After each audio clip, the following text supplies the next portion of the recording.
Jemma's Big Leap by Kathryn England. Illustrated by Bobbie Moynihan. Chapter 1. A New Footpath.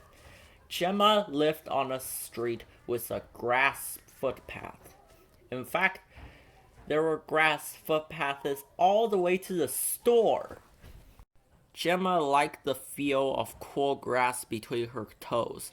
If she had to cross a prickly weed patch, she'd tiptoe through it or jump right over it. One day, Jemma was walking to the store to buy a drink. She turned a corner and saw that the grass footpath was gone. Orange and white plastic strips were tied between the posts. A sign said, "Wet cement." Jemma could almost hear the wet cement calling her. In an oozy sort of voice it said, "Hello there, feet. Want to leave your prints here? Go on, I dare you."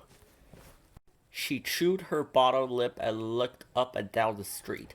A car drove up and over the hill. There was no one else around. Chapter 2. Jemmas Print. Very slowly she slid her big toe over the bottom strip and poked it into the wet cement.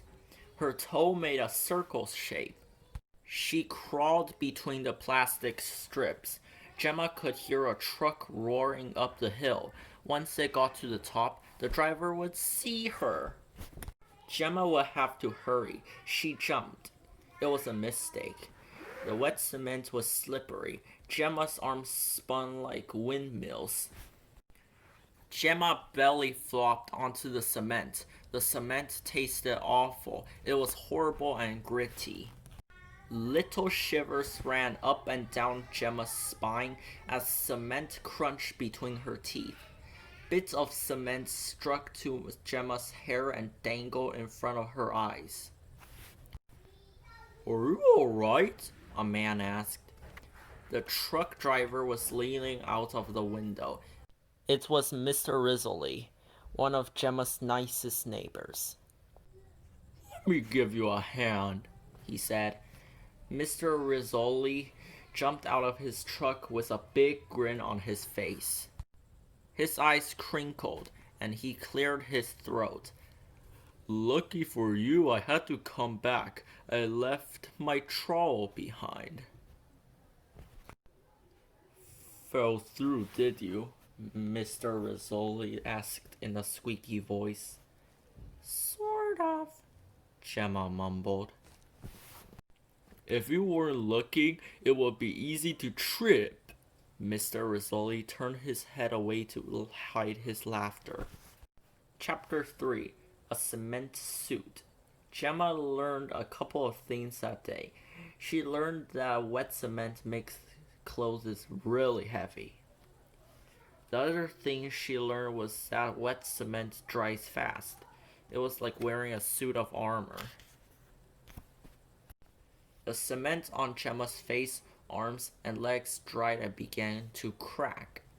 "I'll give you a ride home," Mr. Rizzoli said with a smile. He threw his trowel into the truck and opened the door for Jemma. At her house, Jemma thanked him. She climbed down from the truck. "Got to get back to work," Mr. Rizzoli called out his window. He gave a cheery wave and drove off.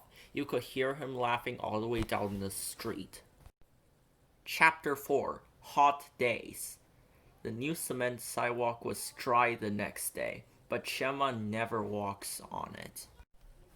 If she feels like a drink or an ice cream, she always walks on the grass.